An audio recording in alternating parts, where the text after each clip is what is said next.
Ladies and gentlemen, on today's episode, in a sea of chatterbaits, we break down our picks for the best specific models of chatterbaits and where each individual model actually shines.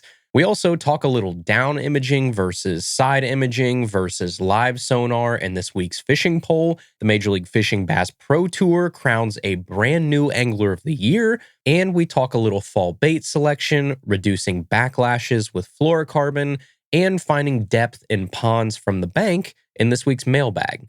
All that and more in this episode of Tackle Talk. Hello, everybody. I'm Bill Dance, and you're listening to Tackle Talk. This is the Tackle Talk Podcast, brought to you by The Rod Locker. Premium gear and expert advice from a staff you can trust. Now, here's your host, Andrew Hayes. Hey, everybody. Welcome back to the Tackle Talk Podcast. I appreciate you all joining us today. We have a great show for you lined up. But before we get into the show, we do have to thank the folks that present the Tackle Talk Podcast, that make this show possible for you to listen to each and every week. We would not have the ability to do this show without the great folks over at the Rod Locker. Brian, Chad, everybody over at the Rod Locker are ready to serve you, to provide you the best quality fishing gear at the best prices on the internet, with the best service and the fastest shipping that you'll find from anybody. And not only do they have a great selection of new and used fishing gear, but they also have some incredible sales going on. We talked about it last week. I'm going to mention it again because it's a crazy sale. You can now save over $150 on a Daiwa Zillion rod. It is a silly deal that you're not going to find anywhere else. Those Daiwa Zillion rods are now like anywhere between $230 and $250. And those are $400 rods. I have two of them. I love them. They have some great models still available. If you go over to the Rod Locker website, the very first big banner says Daiwa Zillion on it. If you click it, they have their deals right there. $249 for the 6.6 medium casting rod. You have $235 for the 6.8 medium jerkbait stick. You have a 7.3 moving bait rod for $235. You have the multi-purpose 7.3 medium heavy casting rod for $235.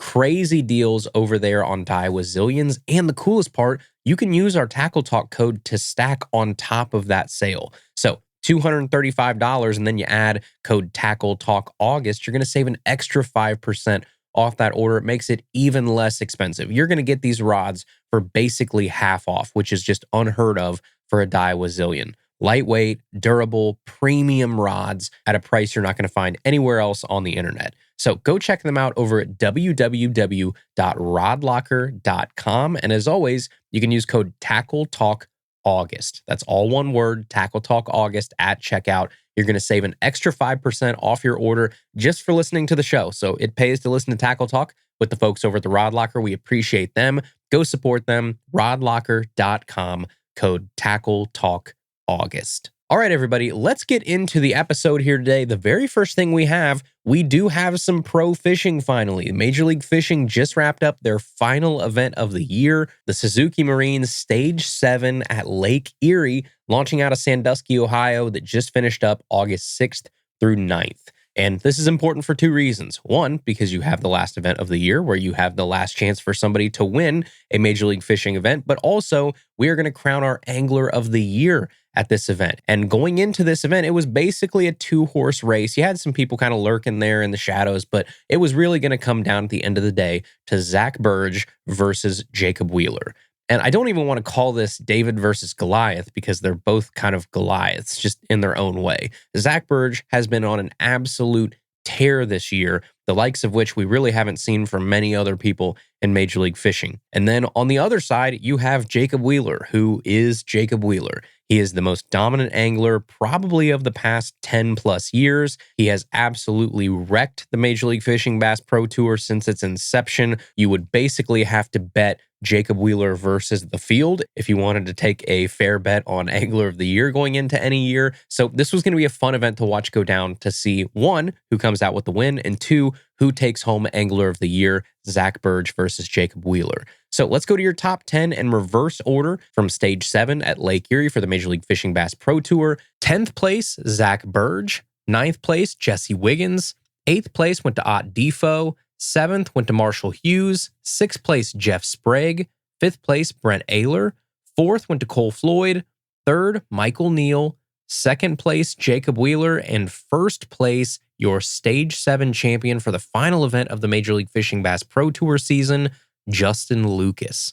Now, the story here, I guess ironically, is not only about the gentleman in first place, but also the gentleman in last place, or I guess at least last place in our top 10 here, not last place overall by any means. But the first and last names we mentioned here today are your big storylines. So first off, congratulations are in order to Justin Lucas, who is no stranger to holding up giant trophies on the biggest stages in bass fishing. Justin is a two-time Bassmaster Elite Series champion, the 2018 Bassmaster Angler of the Year, a five-time Tackle Warehouse Pro Circuit champion, a two-time Toyota Series champion, and now a two-time Major League Fishing Bass Pro Tour champion as well. And I think this probably puts him well over the $3 million career earnings mark. Just an incredible career so far for Justin Lucas, and he successfully fends off Jacob Wheeler in the championship round, who finished in second place to win the final Major League Fishing event of the year up in Lake Erie in Sandusky, Ohio. Now, the other big story here is that since it's the last event of the season, that means we get to crown our 2026 Major League Fishing Bass Pro Tour Angler of the Year as well. And this is the angler with the best overall body of work this year, widely considered the best angler on tour for that particular calendar year. And like I said, heading into this event, it was really shaping up to be a two-horse race between Jacob Wheeler and Zach Burge. And when the dust finally settled on Saturday, we were able to crown this year's Angler of the Year on the Major League Fishing side as Zach Burge. And in years past, both in Major League Fishing and Bassmaster, we've had some Anglers of the Year that you look at that you go, okay, yeah, they had a really good year. That makes sense. But I didn't think of them as like the most dominant angler on tour that year. They were just like consistent, or they didn't have any bomb events. Well, Zach Burge this year was not that. Zach Burge had an incredible year on the Major League Fishing Bass Pro Tour. Get this, of the 7 stage events, stage 1 through 7 in Major League Fishing this year, Zach Burge finished inside the top 10 in 6 of those 7 events. His only event outside the top 10 was stage 2, where he finished 15th. And he won one of those events. He had 3 top 3s, and he finished 3rd at Red Crest as well. So just a banner year for Zach Burge, a very, very deserving Angler of the Year title. Second place this year in AOI points went to Jacob Wheeler. Third went to Justin Lucas. Fourth, Dustin Connell. And fifth place went to Spencer Shuffield. All right, everybody. Next up here, we are going to head into the main portion of our episode, and we're going to do a segment that I've wanted to do for a little while because it's a really common question that we get asked a lot. It's a topic that I see floating around out there with people being very, confused or trying to figure out which one to choose. And it's a valid question. The question is, what chatterbait should I buy? And today, I'm going to keep this sort of right down Broadway, like a fastball right down the middle. We're going to keep this conversation focused on Z-Man chatterbaits, at least for our question today, which, if we're being honest, is the only chatterbait. The question was not what bladed jig should I choose. The question is, what chatterbait should I choose? And there's only one chatterbait. That is Z-Man. They have a trademark and a patent and everything on the chatterbait. So nowadays, though, there are 10 billion different chatterbaits from Z-Man to choose from. Like, they make 100,000 bajillion Z-Man chatterbaits, and it just seems to keep going up year after year after year. At iCast, every year, we get 2 to 3 new ones, and the list does nothing but get longer and longer and grow, and then lead to even more confusion with anglers when they try and figure out which one should I actually buy at the end of the day to catch more fish. So today, I'm going to do my best to make this very, very simple. Like, I want to take the, whatever there are, I'm going to count them here in a second, but I'm going to guess probably 10 to 20 different chatterbaits that Z-Man makes now. And we're going to break these down into which ones you should choose. And then we're also going to talk about what situations those top choices actually fit into best. So first, we should probably try and name all of the chatterbaits and at least get a list going out there to figure out what our options are when we want to talk about kind of our top choices here. So I'm going to do my best to name all of the standard chatterbait variations that Z-Man makes, and we'll kind of go from inexpensive to most expensive here, I guess. So you've got like the micro finesse chatterbait, you have the chatterbait micro, you have the chatterbait flashback mini, you have the original chatterbait, You have the Chatterbait Micromax. You have the new PZ2 Chatterbait. You have the Cross-Eyes Chatterbait. Then there's the Chatterbait Elite Evo, the Project Z Chatterbait, the Chatterbait Minimax, then the Chatterbait Elite Evo Minimax. Then you have the Big Blade Chatterbait. You have the Tungsten Chatterbait Elite Evo. You have the Project Z Weedless Chatterbait. You have the brand new Z-Man Chatterbait Elite Evo HD. You have the Jackhammer Stealth Blade, the regular Jackhammer, and the Jackhammer Baby Jack. So I think that is all of them for like standard chatterbaits. Now there are some really small, like no skirt having, panfish style ones and stuff. We'll keep those out of this for a second and just go standard chatterbaits. But that right there, I think is like 18 options. So I was very close, I think, when I said 10 to 20. We are clearly closer to 20 than we are to 10, which is nuts to think about. But at the end of the day, that is the world of Z-Man these days. And that's exactly why people's heads spin when they try and decide what darn chatterbait to go to the store and buy, because there are just too many options and they're so confusingly similar.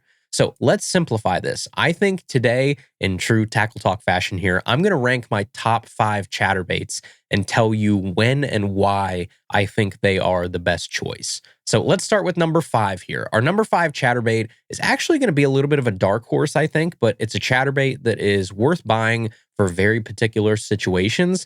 And that chatterbait is the Project Z chatterbait from Z-Man. Yes, the often forgotten about, but actually really good chatterbait, the Project Z, is a chatterbait that you should have in your box if you fish deep, if you fish, heavy braid and heavy rods, and you're around a lot of weeds, or if you just like using bigger trailers.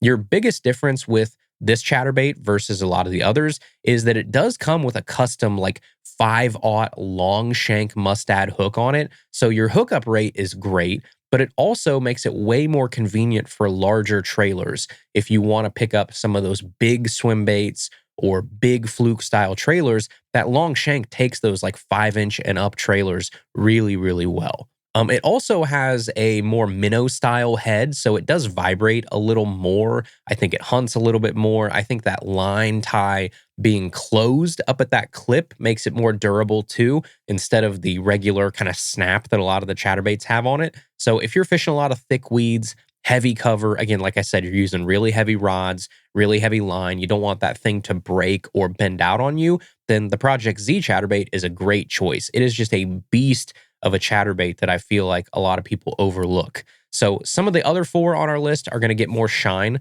from most people, but I'm putting the Project Z chatterbait on my list for 2 reasons. 1, because I think it deserves it. I think it is a top 5 Z-Man chatterbait.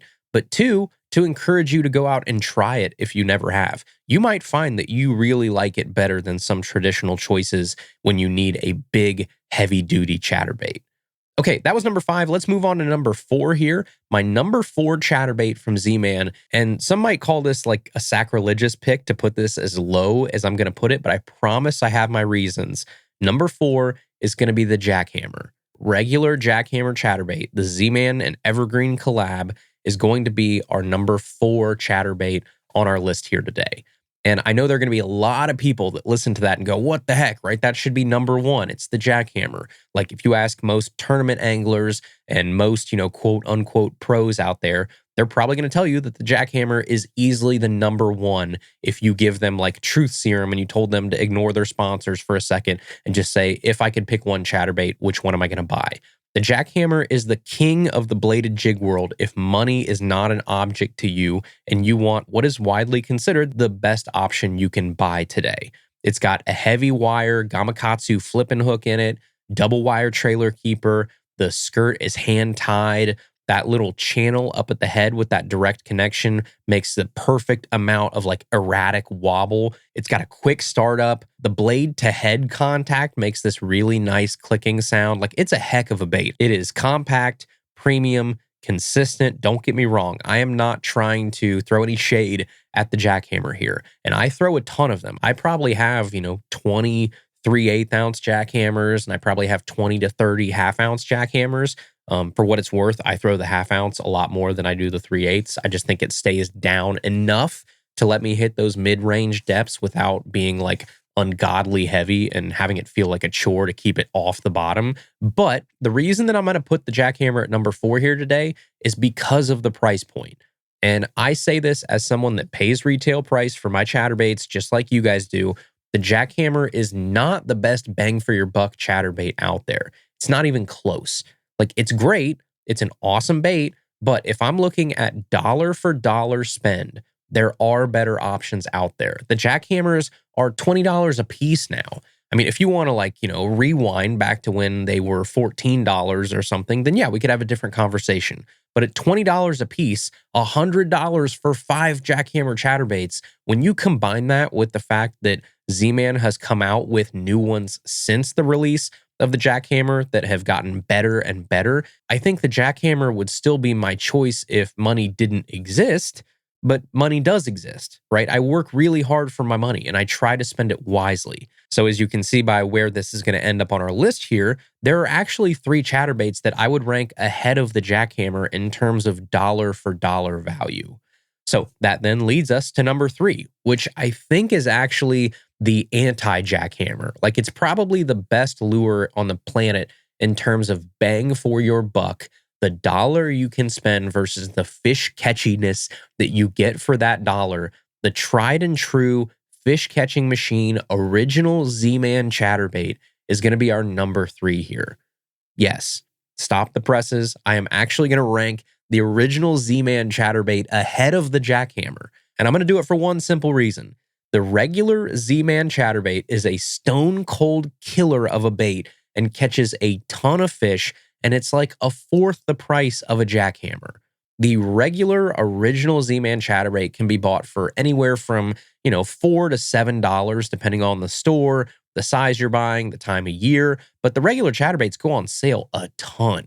Like, if you keep your eye out, you can actually find them quite frequently for like $3.99 throughout the year at various big box retailers and sales. Like, you go to the Spring Fishing Classic at Bass Pro. The Rod Locker runs deals all the time. Regular chatterbaits can be bought for right around $4 if you keep your eye out. And for $4, there might not be a fishier bait on the planet than the original Z-Man chatterbait. Now, if we want to stop the, love session here for a second, look, does it have a fancy, Gamakatsu hook? No, it's got a custom private label, black nickel needlepoint hook that Z-Man has custom made for them.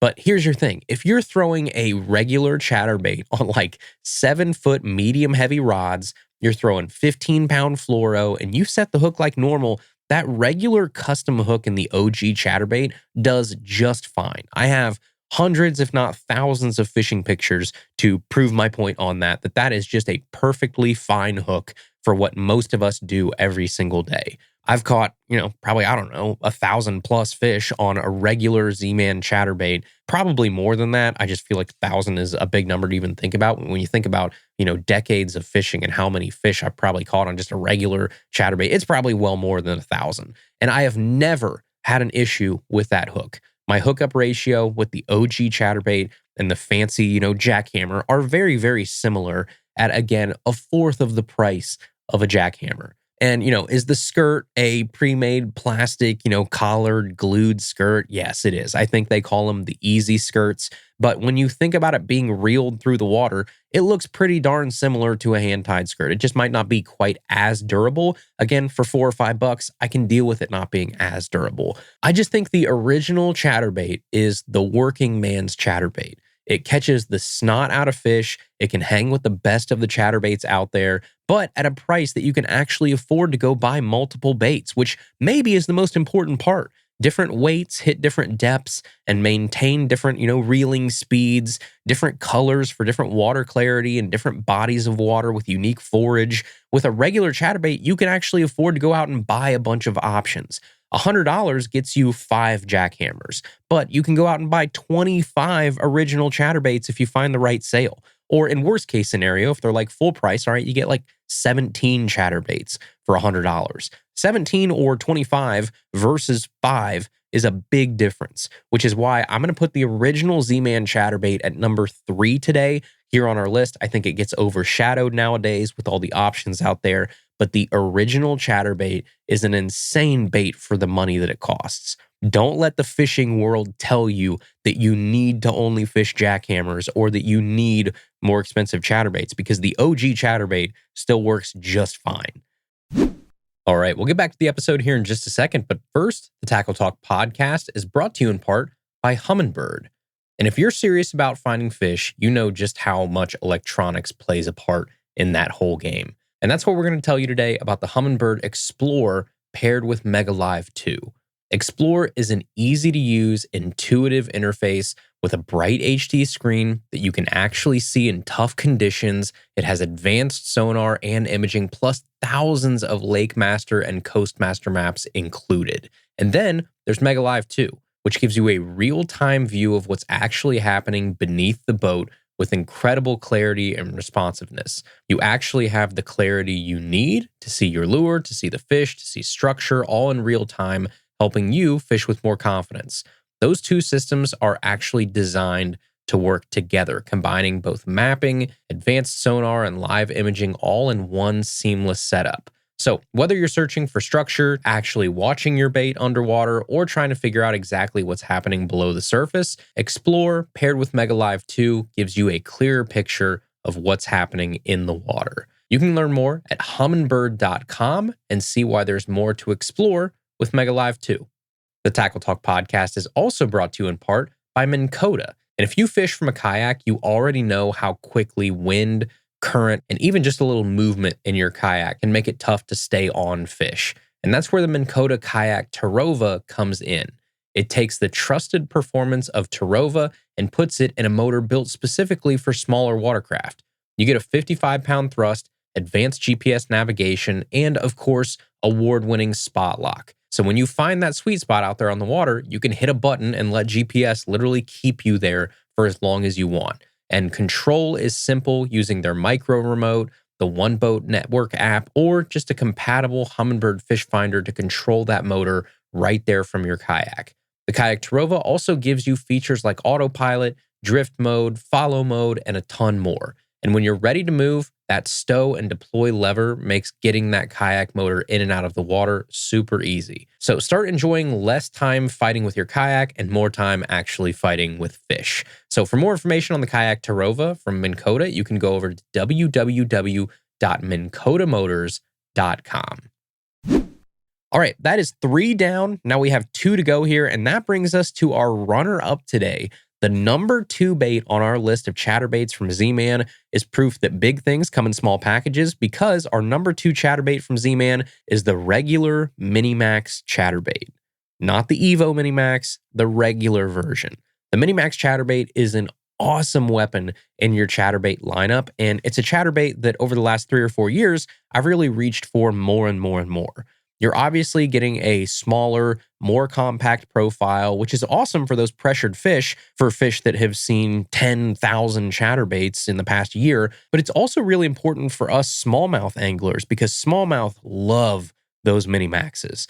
There's just certain times a year around here, particularly in the spring, where our smallmouth key in on very, very small bait profiles. And the Minimax is great when everybody else is out there chucking a regular chatterbait. It's a deadly move to have a Minimax with you.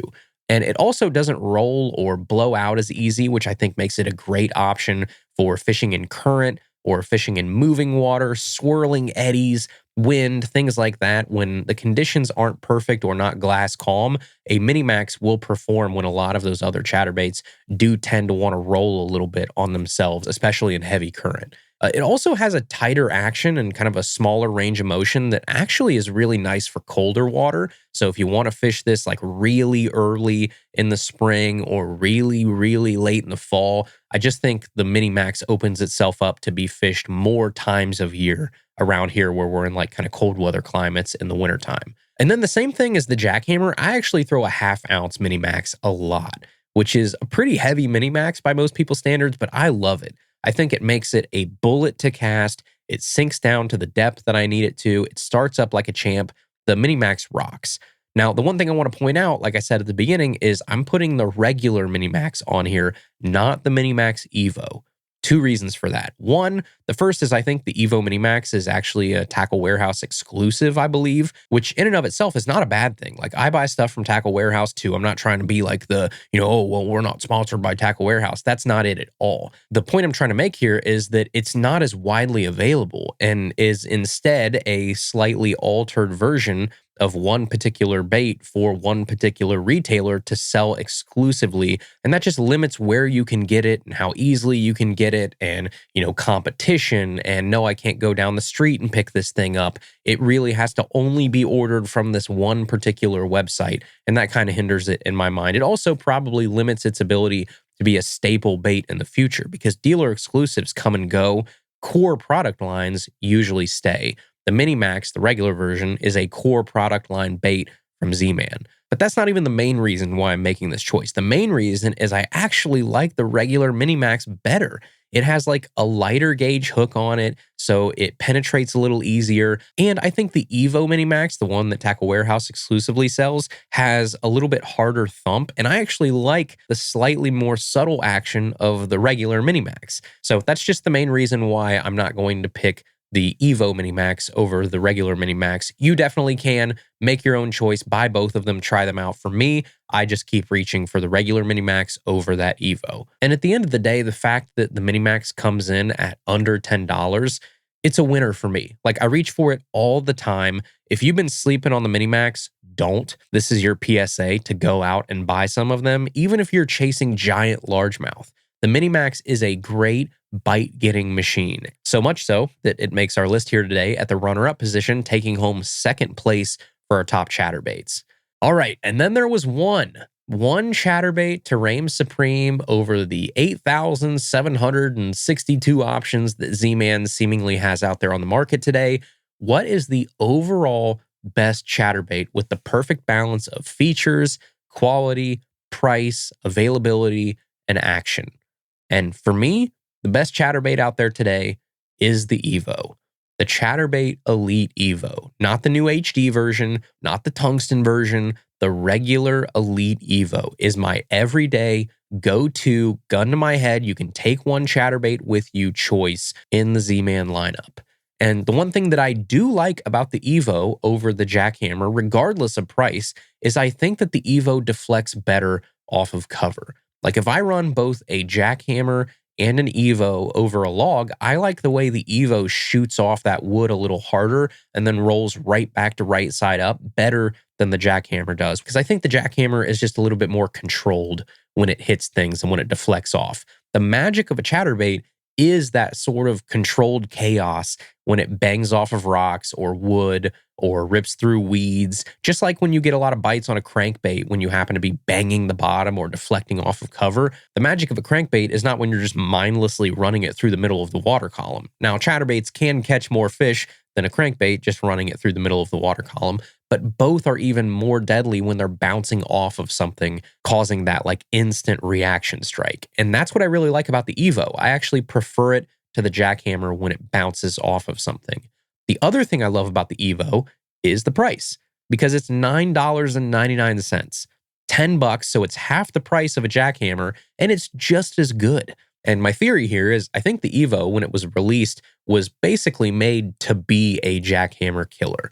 Like, the Jackhammer is a collaboration between Z-Man and Evergreen, which means you have two mouths to feed when it comes to profits. There's probably some sort of royalty agreement to Evergreen or Z-Man or, one way or the other. With the Evo, it is a solely Z-Man project, so they can price it accordingly. They don't have to feed that Evergreen mouth. And I would say at half the price, you're still getting like 90% of the performance of a Jackhammer. I also haven't had any bad issues with my painted blades or my painted heads on the Evos chipping as bad as a Jackhammer does. On a Jackhammer, if you buy a model that has a painted blade, like a green pumpkin blade, that color on that blade is going to last you approximately 4 seconds before it starts chipping and flaking off. With the Evo, a lot of their blades actually have this kind of like epoxy coating on them, especially the flake and the sparkly ones, which I didn't like at first. I really hated the texture of it. I didn't think it was going to be as clean in the water with its movement and sharp cutting through, because it had this sort of like, rounded, glossy, globby stuff on the head. but it's grown on me. And I have found that they are way more durable with their paint jobs than the jackhammers are. Now, the only thing that I think is a little bit of a negative for the Evo is that it does seem to ride a little higher than a jackhammer in the water column, but still lower than like a regular chatterbait. So it's kind of like your, Three Little Bears Goldilocks situation. It's right in the middle. It's an option that I think is going to fit a lot of people's fishing conditions. And again, for $10 for a premium jackhammer-esque chatterbait without the jackhammer price tag, it's the winner for me. No questions asked. I think it is easily the perfect happy medium in the jackhammer chatterbait world. And for that reason, it is my number one chatterbait that I buy today. You can look in my boxes. I probably have 50 to 60 Evos, and I am consistently buying more of them. They're just that good. So that is our top 5 here today for the best chatterbaits from Z-Man. Our top 5 in order here were 5th place, the Project Z chatterbait; 4th place, the jackhammer; 3rd place, the original chatterbait; 2nd went to the Minimax; and 1st, the Elite Evo. I feel pretty good about that list. The original being number 3 is a steal of a deal and one of the best values in fishing. The jackhammer at 4 might seem low to some people, but when you have the Evo that can now do almost exactly the same thing at half the price, the jackhammer kind of loses a little bit of its appeal. The unsung hero, the Project Z at number 5, and the sneaky downsized bite-getting machine Minimax at number 2 with the Evo atop the chart. That is a list that I feel represents pretty well how I feel about chatterbaits in the current market. All right, everybody, let's keep going here. Next, let's jump into our fishing poll this week, presented by Humminbird and Minn Kota. This is the Tackle Talk Podcast Fishing Poll, brought to you by Humminbird. Explore more at humminbird.com. All right, everybody. Today, we have a fun one for you, and I'm just really curious to see the results because I have no idea where this is going to go. I would like it to show a diverse listener base of the Tackle Talk community here, and all the different anglers and levels of anglers that we have, but I honestly have no idea. But today, our question is, what is the highest level of electronics that you own? Meaning that where do you top out in the electronics that you have on your kayak or your boat or whatever you take with you? Do you have no electronics? Do you have 2D and down imaging capability? Do you have side imaging? Or do you have live sonar? And typically, if you have one of those, it means you have all of the things below it, because usually the graphs and the units have the capability to do the technology below the top thing that you have. So for instance, if you have side imaging, then there's a pretty good chance that your unit also does 2D and down imaging built in. If you have live sonar, I would probably guess that most of you have side imaging and 2D as well. So I'm looking for the top level of electronics that you own and kind of where do you stop? What is the level that you are at with your electronic setup? And I've been fishing my whole life, and my answer would have looked very differently if you would have asked me this question like 5 to 7 years ago, because I added electronics pretty late in life, I feel like, compared to most people. I think I got my first 2D, like basic unit where you could see the depth and water temp and stuff. I think I got my first unit in like 2016. And then from there, my first side imaging unit probably came in 2019. And then live sonar came for me maybe like 2023. So I've been using any sort of electronics for like the last 10 years or less. So not a ton of time. And obviously my answer right now is that yes, I do have live sonar. So I am in like the top bracket there. I use it sometimes I don't. It all depends on season and the type of water that I'm fishing. But I love river fishing. So there's a lot of situations that you actually can't even use it if you wanted to. So it's just kind of a seasonal tool for me, I guess, more than anything. But the fun part about this question is not my answer, because you guys already know my answer. It's actually going to be breaking down your responses, because I have no idea. I have a sneaking suspicion that we're going to get a decent amount with no electronics, which is precisely why we don't focus on all of the trendy live scope and forward-facing sonar topics that everybody else does, because this show was made for all anglers, including those with zero electronics and that are just out there fishing the old-fashioned way and enjoying the sport. That's why we focus a whole lot more on baits and techniques and rods and reels and regular tackle versus technology. But I also think we're going to have a decent mix of people with all three levels. We're going to have 2D people, we're going to have side people, we're going to have live sonar people. I'm just hoping to see a healthy mix here because I think that's what Tackle Talk is. I think we're probably going to have a more diverse answer set for this question than like almost any other fishing show out there because of just how we've built this show, because we don't focus on electronics and we do talk to people that have no electronics, that have 2D. Like, I think a lot of our show content really applies to a wider range of people. Hopefully, that's what I want for the show at least. So I'm anxious to see this. I'm going to open up the responses right now in true fishing poll fashion here. I have not looked at anything beforehand because I don't want to spoil it. Okay, I'm opening it here and oh, all right. I was kind of right, kind of not. Goodness gracious, that is awesome. The runaway number one answer was no electronics at all. And it's not even close. 40% of the results out of hundreds and hundreds of submissions, 40% on the dot said no electronics whatsoever. That is awesome. Like, that sort of mirrors the fishing poll that we had a few weeks ago when we asked you about the total number of combos that you have. It just shows that a lot of you listening are not into all of the forward-facing, tech-heavy, expensive, uber bait-specific techniques that only apply to live sonar or heavy electronics. It shows that a lot of you are out there doing what I love to do, which is like cranking or throwing a frog or flipping brush, reading the conditions. Heaven forbid you look at a topographical map. You're playing the wind, you're sight fishing the way that humans have done for decades and decades. So many of you are doing that, and that's so cool to see.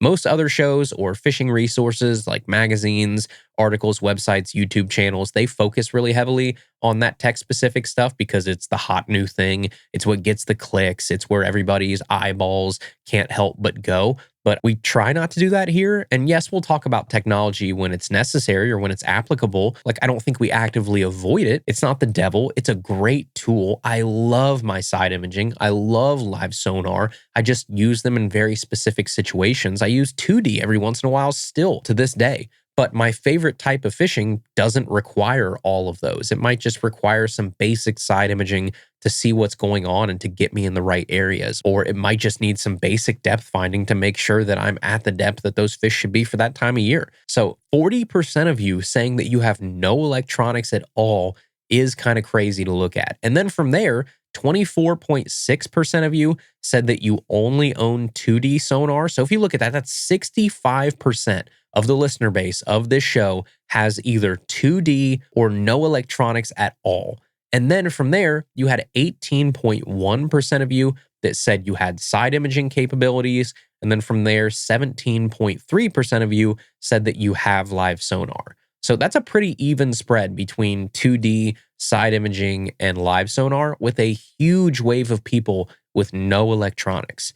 Very cool stuff there. I think that makes sense too. The more expensive technology gets, the fewer people that have it. So that checks out. Live sonar is our smallest group there, and our smallest bucket at just over 17%. And then you go down from there. Side imaging is more affordable, and there's 18% of you. And then 2D is way more affordable, and there's like almost 25% of you. So all of that checks out. And it's just cool to think that for every, call it 10 listeners of Tackle Talk, 4 of you have no electronics, pretty close to 2 of you have 2D, 2 of you have side imaging, and 2 of you have live sonar. That's an awesome mix for this audience. And that's a great representation probably of the fishing community as a whole. Like, I think that's a pretty good mirror of the fishing industry and where we sit today for like regular kind of semi-hardcore anglers. I think there are a lot more anglers out there rocking no technology at all than a lot of the fishing companies and industry folks want to admit. And it's kind of cool to see that reflected in this week's fishing poll.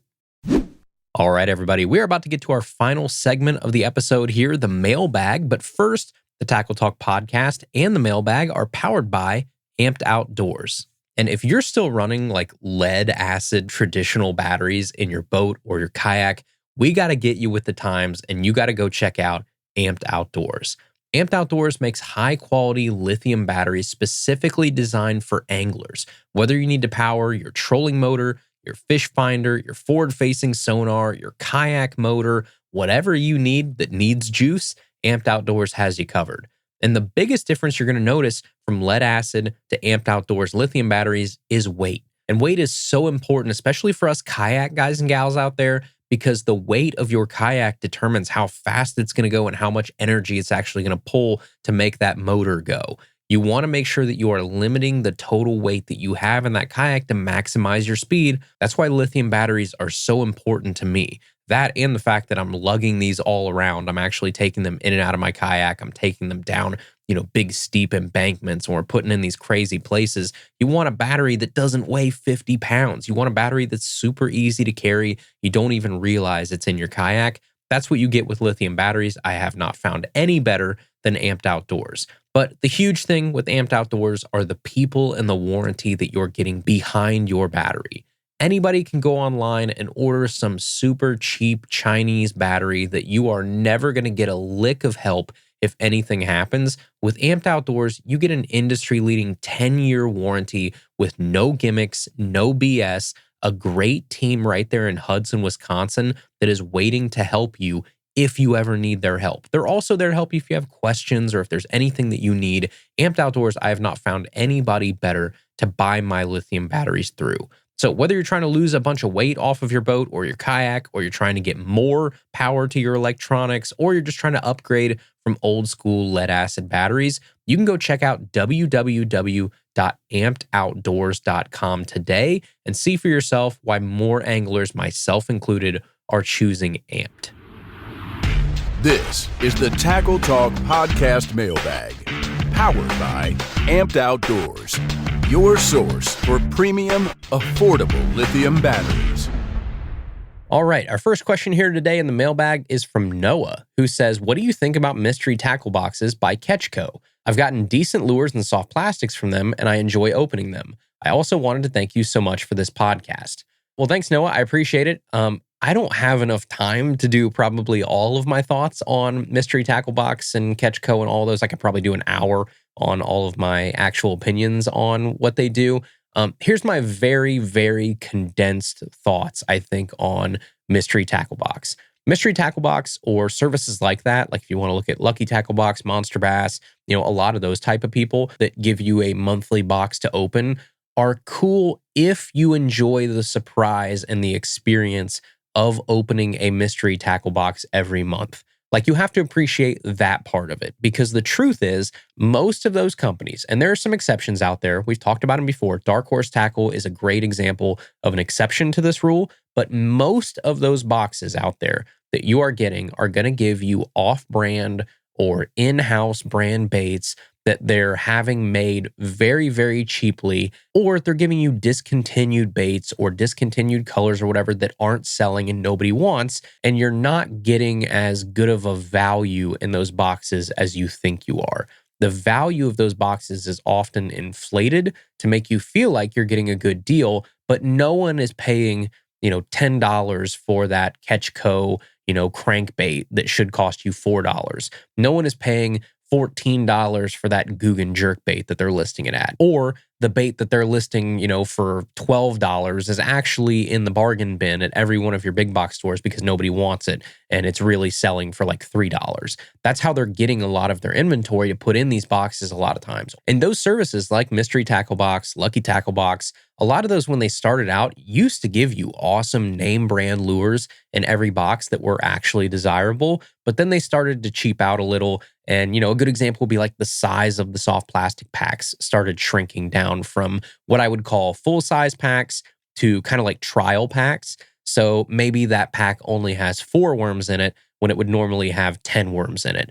Or like I said, instead of having a Strike King jerkbait in there, they started putting Guggen jerkbaits in there because Ketchco used to do all of the Guggen baits. So they were basically putting in their own baits in those boxes to save money. It's just not the best value proposition out there a lot of times. But again, it can be a really fun mail day and a fun experience just to open a box of baits every month and see what you get. So you have to look at it as like a fun novelty and an enjoyable experience to get those baits sent to you and you have fun opening them versus looking at them as like a great value. It's kind of like if you're opening baseball cards. A lot of times you go to the store, you spend $10 on a pack of cards. You don't actually get $10 in value there. You might get, $6 in value, but you had fun opening the cards and you got some new cards, and that's worth something too. That's kind of the same way that I look at mystery tackle boxes and things like that. All right, the next question here is from Paul, who says, "Hey, Andrew, I loved the iCast episode. I had a question. I've been using a bait caster for 2 years now, and I've had no problems with braid, but when using fluorocarbon, I routinely backlash. I've adjusted the brakes and tension, and I'm still struggling, especially with 12-pound test and up. What am I doing wrong? By the way, I went with a Minn Kota Tarova on my kayak, and it's been lights out. You've got good sponsors." Well, thanks, Paul. I appreciate it. I'm glad the Tarova's working out for you. They're awesome bow mount motors for kayaks. So thank you for the support. I appreciate it. They are rock solid, those Tarovas. So I'm glad it's working out for you. Now, as far as your issue with fluorocarbon on your bait casters, I guess it makes sense because the heavier the fluoro is, the more memory it has, the less supple it is. So lighter fluoro will behave a little bit more like the braid that you're used to. And then heavier fluoro is kind of a beast all its own. But to make it really simple, I would say if you're backlashing, you are either using too light of lures for your setup and the line that you're using. And if that's the case, then just throw heavier baits. Like if you're throwing a, 1/4 ounce spinnerbait and you're backlashing, well, throw a 3/8 ounce or a 1/2 ounce because, on a 7'3" medium heavy or a 7-foot heavy rod with, 15-pound fluoro on it, throwing like a 1/4 ounce bait is going to be a little tougher than throwing a 3/8 ounce or a 1/2 ounce bait. So that could be your problem, but that's also just a Band-Aid. That's not an actual fix to the problem you're having. The problem you're having sounds like it's probably just thumbing your spool. And that's the only thing in the world that truly stops backlashes. Getting good at controlling the spool with your thumb is the only real answer to this question. Because sometimes with the brakes locked down the right way, or if you have a DC reel or something, you can get away with not thumbing the spool or not thumbing it well even. And it tricks people into thinking that they're proficient with a bait caster when they're really not. So what I would do if it were me, and again, not a fun answer, but I think it's the right answer, is I would put a bait on that setup with your heavier fluoro that you're having trouble with and stand and make really small casts, like 10-foot, very short, small, precise casts. And then when you get good there, then you can start casting to 20 feet. Practice thumbing that spool with the right amount of pressure to not backlash at 20 feet.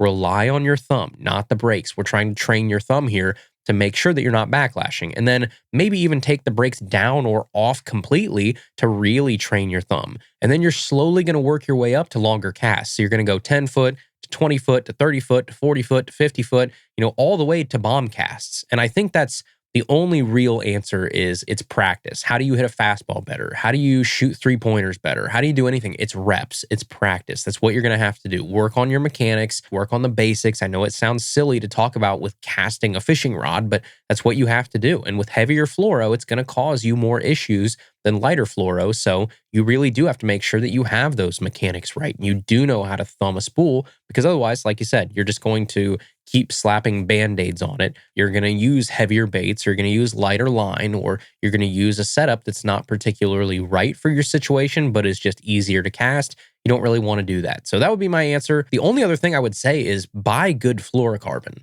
Because if you're buying crappy, cheap fluoro, you're really going to notice it at higher pound tests. It's going to be stiff, thick, and it's just going to cause you like real issues. So spend the money, get some decent fluorocarbon from Sunline. It could be Sunline Sniper, it could be Seaguar and Vizex, P-Line Tactical. There's some really good options out there, but I would also say spooling up with a good fluorocarbon might help.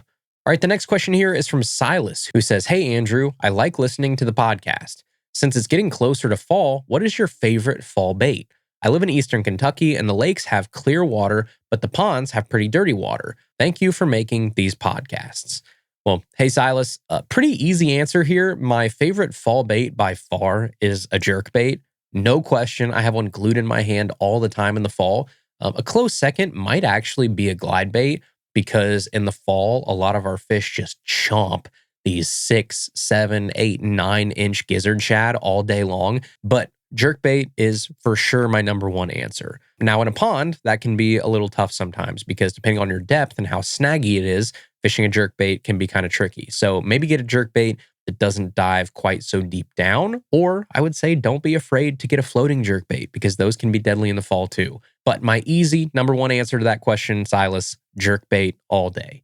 All right. And our final question here today is from Jason, who says, "Hey, Andrew, I'm 14 years old, and I wanted to ask if you had any tips for finding depth of small ponds from the bank. Thanks for your hard work and keep it up, Jason." Yeah, there's some good ways you can do that for sure. One is just to read the water. So whether that's in person or on Google Maps, look for the darker colored water that you see in those deeper areas. That's a really easy answer. A lot of times you can get on Google Maps or Google Earth. You can look at kind of a sky view or a satellite view of that water, and you can see really quickly where it shallows up and where it deepens up. Also, look online for topographical maps. Now, for ponds, that's probably not going to be a huge help, but for even small lakes, a lot of times, Navionics might have some of those maps for free online. Your local metro parks or something might have some maps as well. Like here, I'm in Ohio, the ODNR has a lot of topographical maps of a lot of our bodies of water that you can go online and look up. But another surefire way to figure out how deep certain spots are is to tie on like a 1/8 ounce or a 1/4 ounce lead flipping weight and just flip around and cast around and see how long it takes for that bait to hit the bottom. Because those two weights, your fall rate is going to be at least close to like a foot per second. So it can vary based on the soft plastic you're using or the shape of the weight or no soft plastic at all. But a general rule is if you toss around like a moderately light flipping weight, you can count until it hits the bottom and you can get kind of close at least. That will at least give you like a ballpark answer. The only other option would be to throw on something that dives to a certain depth to see if it hits the bottom like a crankbait or something. Or if you get one of those, castable depth finders, I think Deeper makes one. iBobber used to make one. You can get some really cheap ones online, just something that probably pairs to your phone and will at least tell you depth. Now, those also market themselves as fish finders. I would not bank on those being able to find actual fish, but it will tell you a good idea of the depth that you're at. And the cool part is you can cast them around, reel them in, so you can check all of these different areas of the pond. So those are going to be your best routes, I think, in determining the depth of the ponds that you're probably fishing from the bank.